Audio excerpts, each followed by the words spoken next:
ನೋಡಿ, ಜೇನು ಹುಳ ಏನಾದರೂ ನಾಶ ಆಯಿತು ಅಂದರೆ ಒಂದು 3 ವರ್ಷದಲ್ಲಿ ಇಡೀ ಭೂಮಿನೇ ಸರ್ವನಾಶ ಆಗೋದು ಅಂತ ಹೇಳ್ಬೋದು. ಏನಕ್ಕಂದರೆ ಪಾಲಿನೇಷನ್ ಅನ್ನೋದೇ ಆಗೋದಿಲ್ಲ. ಸೊ ಆಗಿನ ಕಾಲದಲ್ಲಿ ರೈತರು ಏನು ಮಾಡ್ತಿದ್ರು ಅಂದರೆ ಜೇನು ಹುಳುಗಳು ತುಂಬ ಕಡೆ ಇರ್ತಿತ್ತು. ಆದರೆ ಕಾಲಕ್ರಮೇಣ ಏನಾಯಿತು ಅಂದರೆ ಜೇನನ್ನು ಅತಿಯಾಗಿ ತಿನ್ನೋದಕ್ಕಾಗಿರ್ಬೋದು, ಅಥವಾ ಅದರ ಕೆಳಗಡೆ ಹೋಗ್ಬಿಟ್ಟು ಬೆಂಕಿ ಹಾಕ್ಬಿಟ್ಟು ತುಂಬ ಡಿಸ್ಟರ್ಬ್ ಮಾಡಿ ಏನೋ ಮಕ್ಕಳಿಗೆ ಕಷ್ಟ ಕೊಡುತ್ತೆ ಅಥವಾ ಹಾಗೆ ಹೀಗೆ ಅಂತ ಬಿಟ್ಟು ಜೇನನ್ನು ನಾಶ ಮಾಡ್ತಿದ್ರು. ಸೊ ಆ ಥರ ಯಾವುದೇ ಕಾರಣಕ್ಕೂ ಮಾಡೋಕೆ ಹೋಗ್ಬೇಡಿ. ನಿಮ್ಮ ತೋಟದಲ್ಲಿ ಏನಾದರೂ ಈ ರೀತಿ ಜೇನು ಕೃಷಿ ಮಾಡಿದ್ರೆ ನಿಮಗೆ 8ರಿಂದ 10% ಇಳುವರಿ ಅನ್ನೋದು ಜಾಸ್ತಿ ಆಗುತ್ತೆ. ಏನಕ್ಕಂದರೆ ಪಾಲಿನೇಷನ್ ಅನ್ನೋದು ಜಾಸ್ತಿ ಆಗುತ್ತೆ.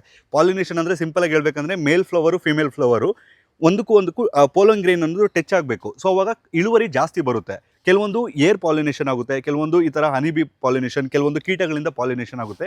ಬಟ್ ಹೈಯೆಸ್ಟ್ ಬಂದುಬಿಟ್ಟು ಈ ಹನಿಬಿ ಅಂದರೆ ಜೇನು ಹುಳುಗಳಿಂದ ಪಾಲಿನೇಷನ್ ಅನ್ನೋದಾಗುತ್ತೆ. ಸೊ ರೈತರು ಯಾವತ್ತೂ ಕೂಡ ಜೇನು ಹುಳುಗಳಿಗೆ ತೊಂದರೆ ಕೊಡೋಕೆ ಹೋಗ್ಬಿಡಿ ದಯವಿಟ್ಟು. ಮತ್ತು ಈ ವಿಡಿಯೋನ ಎಷ್ಟಾಗುತ್ತೋ ಅಷ್ಟು ಶೇರ್ ಮಾಡಿ. ಆ್ಯಂಡ್ ನಿಮ್ಮ ತೋಟದಲ್ಲೂ ಕೂಡ ಆದರೆ ಈ ರೀತಿ ಜೇನು ಕೃಷಿ ಮಾಡಿ. ಇದು ನಿಮಗೊಂದು ₹1500 ₹4500 ಇದೆ ನಿಮಗೆ ಬಾಕ್ಸು. ಕಂಪ್ಲೀಟ್ ನಿಮಗೆ ಇದನ್ನು ಇಟ್ಟರೆ ನಿಮಗೆ ಜೇನಿಂದನೂ ಆದಾಯ ಬರುತ್ತೆ ಮತ್ತು ಜೇನು ಹುಳುಗಳಿಂದ ಹೆಚ್ಚು ಪಾಲಿನೇಷನ್ ಆಗಿ ಒಳ್ಳೆ ಇನ್ಕಮ್ ಕೂಡ ಬರುತ್ತೆ. ಸೊ ದಯವಿಟ್ಟು ರೈತರು ಆದಷ್ಟು ಜೇನು ಕೃಷಿಯನ್ನು ಮಾಡಿ ಒಳ್ಳೆ ಆದಾಯವನ್ನು ಮಾಡಿ ಮತ್ತು ಈ ವಿಡಿಯೋನ ಎಲ್ಲರಿಗೂ ಶೇರ್ ಮಾಡಿ.